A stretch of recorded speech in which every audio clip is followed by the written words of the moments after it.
एक दफा का जिक्र है कि एक गांव ढोलकपुर में लालची और बेईमान फकीर रहता था।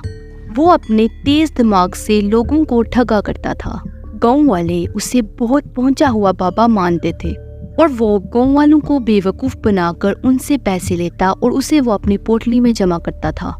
लालची फकीर का दरबार जंगल में एक दरख्त के नीचे था, जहां वो बैठा करता था। और एक दिन फकीर अपने दरबार के बाहर बैठा था और कुछ लोग उसके पास बैठे थे।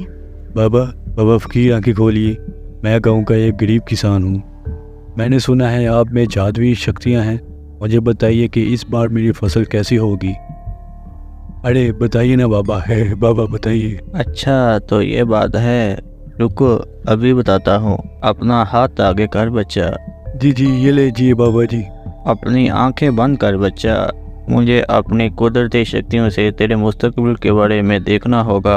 और जैसे ही किसान अपनी आंखें बंद करता है, मुझे तो कुछ भी समझ नहीं आ रहा, मुझे बताइए। बच्चा, तुम्हारे आने वाला मुस्तकबिल बहुत तारीख होने वाला है।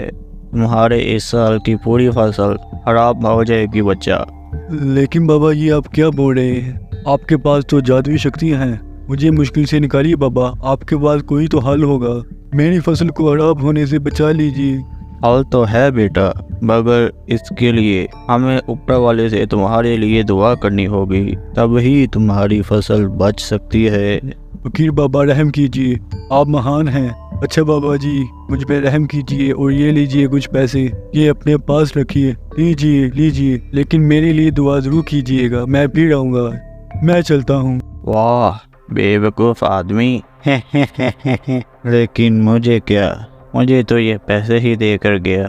आज तो गर्मा गर्म मुर्गी पका कर खाऊंगा। और थोड़ी देर बाद फकीर वो चाह से अपने हाथ की बनाई हुई मुर्गी खाता है। अरे वाह वाह वाह वाह, मज़ा ही आ गया। वाह क्या स्वाद था, मेरी तो रूह को शांति मिल गई। कितने दिनों से बकवास खाना खाकर मैं तो सर ही गया था, लेकिन आज मज़ा ही आ गया। चलो अब सो जाता हूँ। सुबह उठकर गाँव वालों के लोगों को बेवकूफ़ भी तो बनाना है। बेचारे बेवकूफ़ गाँव वाले समझते हैं कि मैं एक पहुंचा हुआ बाबा हूँ जिसके पास जादुई शक्तियाँ हैं।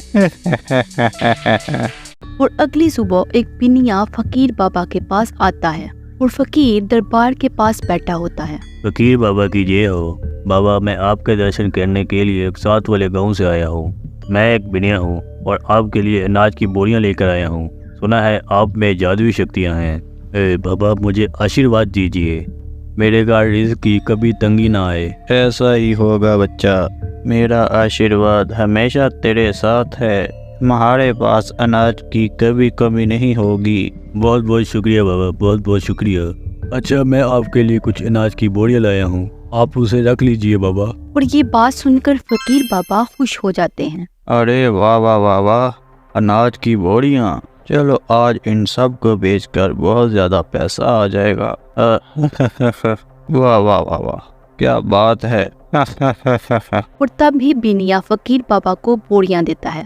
तभी एक लालची शख्स जो एक ठग था वो चुपके से ये मंजर देख रहा था। अरे बाप रे, इस बाबा फकीर को तो वो बिनिया बहुत ज़्यादा अनाज दे रहा है। आखिर इस इतनी ज़्यादा अनाज की बोरियों को ये फकीर बाबा करेगा क्या? हाँ लगता है यहाँ पर हाथ साफ करने का पूरा मौका है। आज रात ही इस बाबा फकीर की झोंपड़ी से अनाज की बोरियां उठा कर ले जाऊंगा। रात को चोरी छुपके वो ठगबाज फकीर बाबा की झोंपड़ी के पास जाता है और देखता है कि फकीर दो लोगों से बात कर रहा है। अरे क्या रे, तुम दोनों को आते किसी ने देखा तो नहीं है? कितनी बार बोला है मैंने तुम लोगों को, आधी रात जब सब गांव वाले सो जाएं तब आया करो। तुम लोगों को ये बात कब समझ में आएगी? तुम लोग मेरा धंधा बंद करके ही सांस लोगे।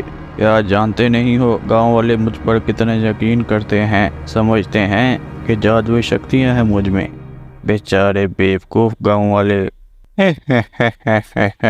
अरे क्या रे साईं बाबा, बेवकूफ़ समझा है मुझको? लोगों में से किसी ने भी हमको आते देखा नहीं है, समझा? चल अब हमारा टाइम वेस्ट ना कर। अरे यो बिल्लू, इस बाबे के पैसे दे, फिर हम निकलते हैं। ठीक है उस्ताद, अब भी देता हूँ। ये ले डोंगे फकीर, हमने तुम्हारे अनाज के लिए सही दाम दिए हैं। क्या एकदम मस्त, कोई भी अपने दिल में मलाल ना रखना है। क्या रे, गिन लेना इन नोटों को, समझा रे। और दोनों वहाँ से चले जाते हैं। अरे वाह वाह वाह वाह, देखो तो सही, इतना ज़्यादा पैसा इस पुटली में जमा हो गया है। अरे वाह वाह वाह वाह वाह, मैं अपनी चालाकी से इस गाँव वालों को काफ़ी बेवकूफ़ बना लेता हूँ। लोग भी कितने ज़्यादा बोले हैं, मेरी बातों में आ ही जाते हैं। अच्छा, अब मैं इस पैसे की पोटली को कहीं छुपा देता हूँ। अब सो जाता हूँ। अब बहुत ज़्यादा अच्छी नींद आएगी। अरे बाप रे, ये बाबा तो डोंगी फकीर निकला। गांव के लोग तो इस फकीर बाबा को बहुत ज़्यादा शक्तिशाली मानते हैं, लेकिन ये तो सिर्फ उन लोगों को ठगता है। अरे वाह रे डोंगी बाबा फकीर, क्या खेल खेला रे तूने गांव वालों के साथ। लेकिन मैं तुझे ऐसे नहीं जाने दूंगा।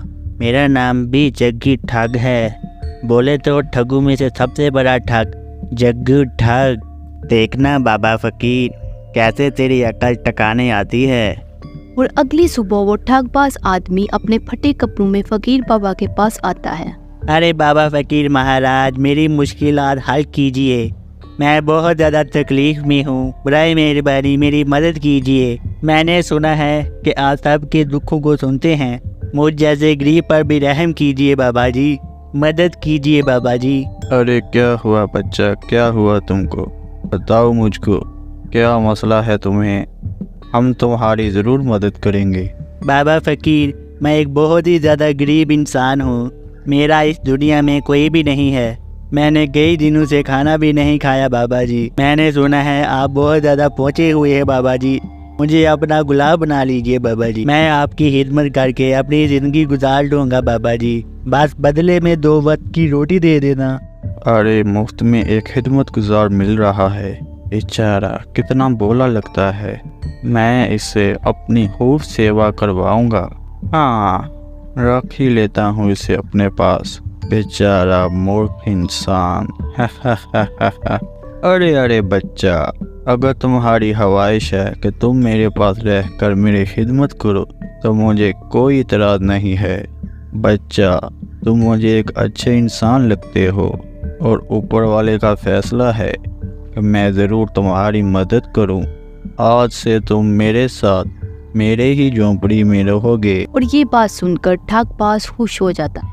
अरे बहुत ज़्यादा शुक्रिया बाबा जी, आपने मुझ जैसे गरीब इंसान पर बहुत बड़ा रहम किया बाबा जी। मैं आपका एहसान ज़िंदगी भर कभी नहीं भूलूंगा। आप महान है बाबा फकीर। और इसके बाद ठगबाज बाबा फकीर के पास रहने लगता है। अरे जिस बाबे की पोटली के लिए मैं यहाँ आया हूँ, वो पोटली तो ये बाबा हमेशा अपने साथ ही रखता है। ऐसे में मैं कैसे उस पोटली को चुराऊं भला। लगता है मुझे कुछ और सोचना पड़ेगा। आखिर कभी तो हाथ आएगी इसकी पोटली। और एक दिन एक आदमी और उसकी बीवी अपने बच्चे को लेकर बाबा फकीर के पास आते हैं। बाबा फकीर, देखिए मेरे बेटे को क्या हो गया है। ये खाना खाते खाते पता नहीं क्या हो गया है इसे। देखिए ना बाबा जी, इसको क्या हो गया है। हमने आपके बारे में बहुत सुना है। हम पास वाले गांव से आए हैं। हमने सुना है आप सबसे ऊंचे पहुंचे हुए बाबा हैं। बाबा जी कुछ तो कीजिए। अरे अरे अरे, आप बिल्कुल भी परेशानी ना लीजिए, जरा मुझे देखने दीजिए। और थोड़ी देर बाद वो बच्चा उठ खड़ा होता है और उसे उठे देखकर उसके माँ बाप बहुत खुश होते हैं। अरे आप तो सच में महान है बाबा जी, गाँव वाले आपके बारे में सच कहते हैं। मेरे बच्चे को आपने सेहतमंद कर दिया। आप में वाकई जादुई शक्तियाँ हैं। बाबा फकीर, आप महाशख्स हैं। अगर आज हमारे बच्चे को कुछ हो जाता तो हम भी जिंदा नहीं रहते। आपका बहुत बहुत शुक्रिया बाबा जी। और तब ही उस आदमी की बीवी अपने सारे जेवरात उतार कर बाबा फकीर को दे देती है। ये लीजिए मेरे बच्चे की जान बचाने के लिए, ये मैं आपको देना चाहती हूँ। ये आप मेरी तरफ से तोहफा समझ के रख लीजिए। मैं आपकी जिंदगी भर एहसानमंद रहूंगी। और फकीर वो जेवर देखकर बहुत खुश हो जाता है। अरे वाह वाह वाह वाह, इतने ज्यादा सोने चांदी के जेवर, वाह वाह वाह वाह वाह। इतना जेवर तो मुझे आज तक कहीं से भी नहीं मिला। इन्हें पाकर तो मेरी जिंदगी आसानी से गुजरेगी। अच्छा ठीक है, अगर तुम ये जेवर मुझे अपने बच्चे की जान बचाने के लिए देना चाहती हो तो मुझे कोई इतराज़ नहीं है। मैं ये जेवर अपने पास रख लूँगा। जाओ, ऊपर वाला तुम्हारा भला करे। अरे इस ठुल्लू बाबा के तो मज़े ही होगे। इतने सारे सोने चांदी के जेवर, वाह वाह वाह वाह। अगर ये सारे जेवर मेरे हाथ आ जाएं, मेरे तो मज़े ही आ जाएंगे। अब तुझे जल्द ही कुछ सोचना होगा जग्गी ठग। और उसके बाद वो फकीर जेवर को अपनी पोटली में रख देता है और पोटली को अपने पास रखकर सो जाता है। और अगली सुबह 2 आदमी फकीर के पास आते हैं। बाबा जी की जय हो। हम साथ वाले गांव से आए हैं। जिस गांव वालों के बच्चे को आपने सेहतमंद किया, उस गांव वालों के सब लोग आपके दीवाने हो गए हैं। हमारे गांव के सारे लोग आपसे मिलना चाहते हैं बाबा जी। हमने आपके लिए लंगर का इस्तेमाल किया है बाबा जी। अगर आप आएंगे तो हमें बहुत ज़्यादा खुशी होगी। आप आएंगे ना बाबा? अरे वाह वाह वाह वाह, ये तो बहुत ज़्यादा खुशी की बात है। अब एक गांव के साथ साथ दूसरे गांव वालों के लोगों को भी बेवकूफ़ बनाने का मौका मिलेगा। हाँ, अब मेरे पास और भी ज़्यादा पैसे आ जाएंगे और चारों तरफ सिर्फ मेरा ही नाम होगा। हा हा हा हा, वाह, ये तो कमाल हो गया। हा हा हा हा हा हा। अच्छा, अगर तुम्हारे गाँव वालों की यही ख्वाहिश है तो मैं ज़रूर कर तुम्हारे गाँव में आऊँगा। जो हुक्म बाबा फकीर। चले अब हम चलते हैं। अरे बाबा फकीर, क्या आप सच में सुबह 7 वाले गांव जाएंगे? लेकिन बाबा फकीर, आप तो कभी अपनी झोंपड़ी से बाहर नहीं जाते हैं।